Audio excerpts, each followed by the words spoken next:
like what kind of team do you need to have in place to do this? I mean, like, give me what type of skill sets would you think a company has to make sure their people have, or the team members have to have, to Sure. implement a machine learning solution like this? Yeah, to start with, you need a business stakeholder who's having that particular pain point. Like Okay. it can be a customer service agent or a group of customer service agents having this problem and their manager.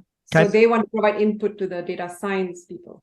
Then you need to have the data science team, which can be just one person to start with if you're a small business. And then to productionize models and to support the data acquisition and all of that, you may need a person called a data engineer who does all the collecting the data, making sure the data scientist gets the data that they need. And then maybe you need software engineers to Mhm. integrate the model into your workflow. So you always need a business stakeholder. You need some data scientists and data engineers, and maybe software engineers to And, integrate all of this.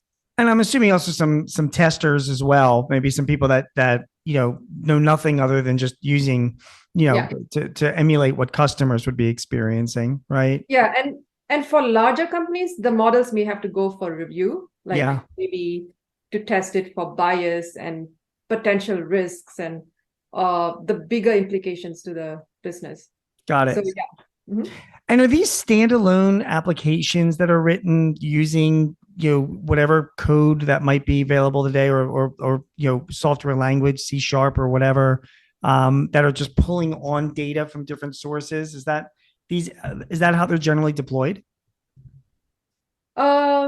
Mostly it uses the tools today mostly use Python, Okay. and these tools, the different layers of abstraction, like Mm. Amazon provides some tools that are really easy to use. You just specify the data source, the type of model, and then it does the deployment for you.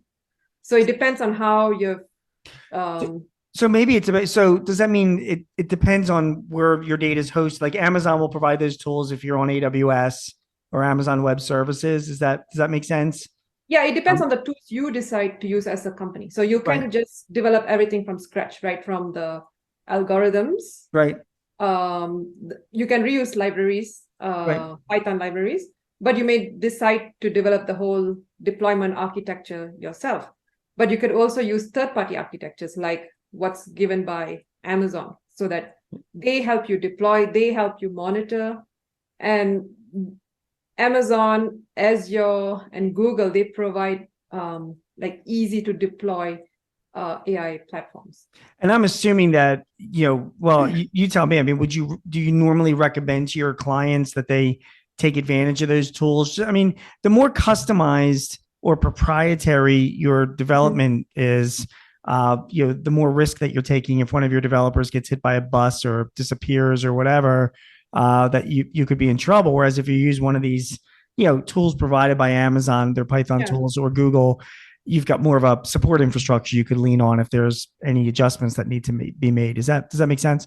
Yeah. So what I recommend is if there is an off-the-shelf tool that doesn't require coding, like Yeah.